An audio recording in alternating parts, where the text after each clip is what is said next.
você vai, coloca o velhinho na piscina e faz ginástica de espaguete acima da água, não vai mudar nada a vida dele. Coloca 2 eletrodos num aparelho que custa R$200 que ele vai fazer na casa dele. Coloca no glúteo, na panturrilha e a gente conversa em uma semana.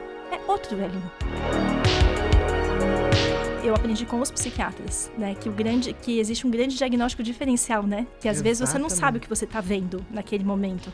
Mas quando você dá aquela medicação e o paciente começa a desandar, fala, não, peraí, tem uma base desautonômica. Eu aprendi com os psiquiatras, que legal. Exatamente. Incrível isso. Mas hoje o mundo é grande, né? O Brasil é grande e a gente vai vendo profissionais que vão fazendo assim. A gente tem uma quantidade considerável de pessoas com diagnóstico equivocado de TDAH, autismo e assim vai. Porque, na verdade, tem alterações autonômicas desgovernadas, né? Exatamente. Existe muito isso. E é uma coisa que, mesmo que você tenha um diagnóstico, corrigindo essa desautonomia, melhora também. Exatamente.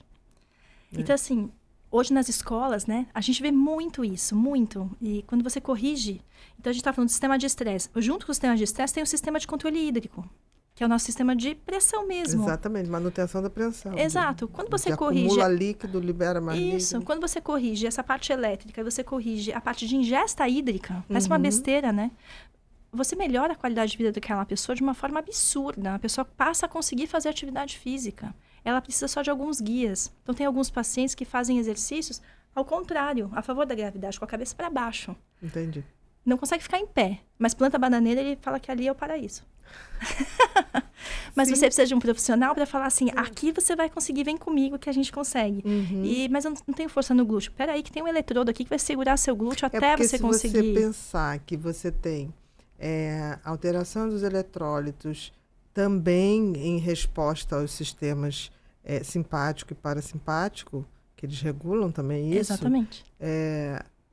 Desfaz tudo mesmo. Exatamente. Então você tem que ter, às vezes, até sinalizar com eletrólitos com mais intensidade para que o organismo fale, tá tudo bem, não precisa ficar aí disparando alarme. Então a desautonomia isso é um pano de fundo da fragilidade, é o que vai montando esse quadro crônico que lá na frente vai trazer gravíssimas consequências. É isso que o mundo está lutando contra, né? Porque aí a desautonomia já está na cronicidade. Exatamente. Né? Ela é o grande, né?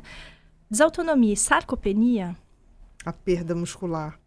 Então, assim... Responde porque está presente em 100% das doenças crônicas. Não tem jeito, critério de fragilidade. Perda de musculatura e desarranjo dos sistemas simpático. O último que aparece são os desarranjos de ativação, principalmente do lobo frontal, né? As nossas funções executivas centrais, que vem na sequência. Porque se você não tem fluxo, a primeira coisa que desativa são as áreas frontais do cérebro. Que são as mais sofisticadas. Exatamente. Que precisam disso.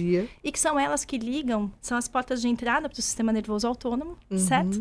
E se você não tiver o vaso funcionando muito bem, e se você não tiver bomba muscular para isso, o cenário está feito. Com certeza. É isso. Perfeito. Hoje a nossa população é assim.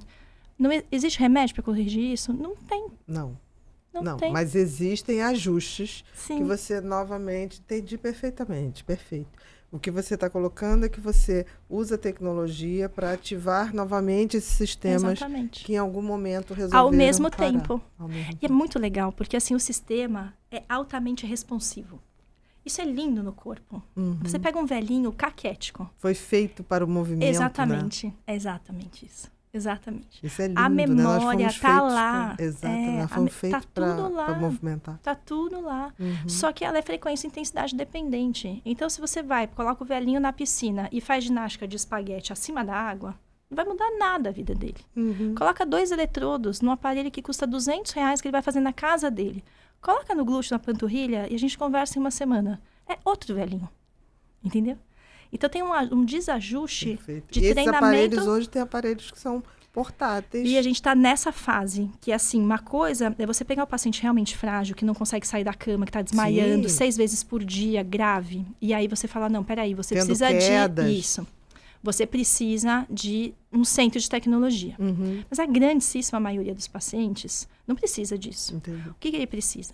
De um terapeuta bem formado, que eu chamo de terapeuta polivalente, sabe?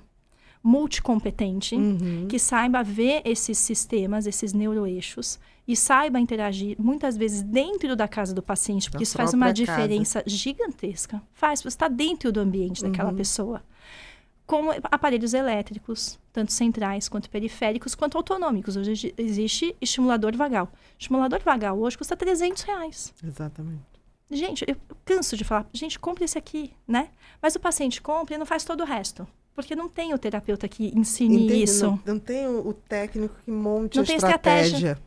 E aí não funciona. Os psicólogos são ótimos nisso, né? O treinamento que vocês fazem de TDAH, vocês fazem, né? A gente chama isso de, não sei na área de vocês, mas pra gente é autogerenciamento sustentado. Que é a terapia cognitivo-comportamental nesse aspecto. Não é assim, você pode dar todas as ferramentas como profissional, mas se ele não fizer, não vai. Então é o sustentado, né? Perfeito. Então assim, autogerenciamento sustentado. O que a gente precisa hoje é formar essas pessoas, né? Perfeito. Hoje o que a gente... E propagar, né?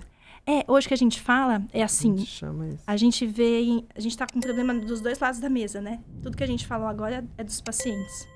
Aí você fala assim, tá, mas tem que formar os fisioterapeutas. Cadê os fisioterapeutas? Quem são? Né? Onde estão? Não, eu acho que os fisioterapeutas ainda não conseguiram entender como essa profissão é revolucionária num mundo onde a gente tem doenças crônicas e só vai aumentar, porque a longevidade está aumentando. Então, é como se você estivesse abrindo a porta, tipo assim, estou aqui para te dar dignidade de longevidade. Porque não adianta ter longevidade sem dignidade. Exatamente.